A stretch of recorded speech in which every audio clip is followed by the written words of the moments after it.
हमारा दिमाग बहुत चालाक होता है। हमेशा वो अपने से कमजोर और अच्छे लोगों पर ही क्रोध क्यों निकालता है? कभी सोचा है आपने? हमारा जीवन जो है वो बहुरंगी होता है। यह आपको कई तरह के रंग दिखाता है। जीवन में हम हर प्रकार के इम्तिहान से गुजरते हैं। कुछ लोग इसे धूप छांव भी कहते हैं। जीवन में जब भी हम बहुत ज्यादा निराश होते हैं तो कोई ना कोई आशा की डोर हमें बांधे रखती है, यानी एक उम्मीद सी लगी रहती है। जिंदगी में हमें सिखाया जाता है कि किसी बात पर जल्दी फैसला लेना चाहिए, वही बेहतर होता है और ये एक बेहतर होने की निशानी होती है। लेकिन कभी कभी जल्दबाजी में लिया गया फैसला हमारे लिए ऐसी भूल साबित हो सकता है जो हमें जिंदगी भर याद दिलाता रहेगा, और इसे ही हम जिंदगी का बहुरंगीपन कहते हैं। अगर आपके साथ भी कोई बुरा बर्ताव करता है तो आप भी उसके साथ वैसा ही बर्ताव करते हैं। क्या है ऐसा ही करना चाहिए या फिर क्या करना चाहिए? जब कोई बुरा इंसान जो दूसरों के साथ बुरा करता है तो जरूरी नहीं है कि हम भी उसे सबक सिखाने के लिए हम भी उसके जैसा ही बन जाएं, हमें वैसा ही बन जाना चाहिए। और अगर हम ऐसा करते हैं तो हम बुराई को खत्म नहीं करते बल्कि बढ़ा रहे होते हैं। पहले एक इंसान बुरा था, अब आप भी उसके संग हो लिए और अब दो बुरे इंसान बन चुके हो। इस तरह से यानी बढ़ता ही जाएगा और अगर आखिर में लौट कर फिर आपको ही सामने खड़ा हो जाएगा।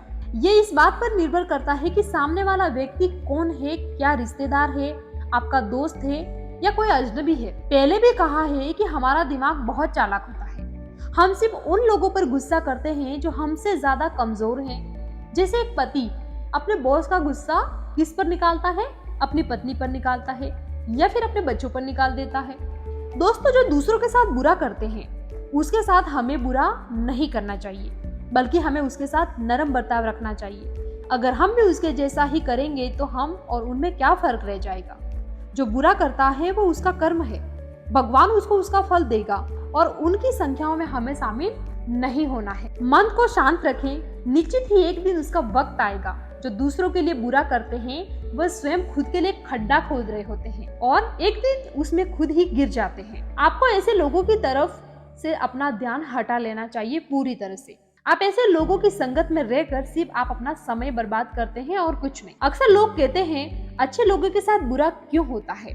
हमने अपने जीवन में जो भी अच्छे काम किए हैं हम ऐसा मान लेते हैं कि हमारे अच्छे कामों के बदले अब भगवान हमारे साथ कुछ भी बुरा नहीं होने देगा, और यही हम सबसे बड़ी गलती करते हैं। हम हमारे द्वारा किए गए अच्छे कार्यों को यानी अच्छे कर्मों को अपना कवच समझ बैठते हैं और हम ये नहीं जान पाते कि क्या भगवान ने हमारे साथ यानी हमारे द्वारा किए गए अच्छे कर्मों के परिणाम की क्या हमें कोई गारंटी दे रखी है। इसलिए जब भी असफल होते हैं या निराश होते हैं तो भगवान पर सवाल खड़े करने लग जाते हैं। हमें ऐसा नहीं करना चाहिए।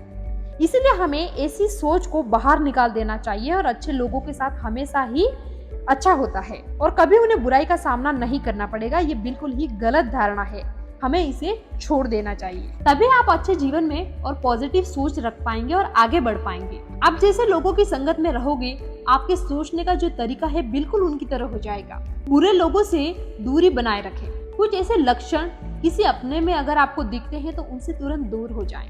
जैसे कि जो बुरे काम करते हो यानी कि नशा करते हो, जो अपने माता पिता की इज्जत नहीं करते हो और उनके संग झगड़ते हो, जो लोग दूसरों के प्रति सेवा का भाव नहीं रखते हो और अच्छा बर्ताव नहीं रखते हो, जो लोग आलसी होते हैं और जो अपने कामों को कल पर टाल देते हैं, जो लोग सिर्फ बातों में अपना समय बर्बाद करते हैं, गरीबों का अपमान करने वाले लोग और हमेशा गंदी बातें करने वाले लोग, दूसरों के लिए गंदे शब्दों का इस्तेमाल करने वाले लोग। आप जल्द से जल्द ऐसे लोगों से दूर रहें, वरना ये आपको भी खुद की तरह बना लेंगे और आपकी लाइफ पूरी तरह से स्पॉइल हो जाएगी, बर्बाद हो जाएगी। उससे पहले ही आपको सतर्क हो जाना है कि कौन आपके लिए सही है, कौन आपके लिए गलत है।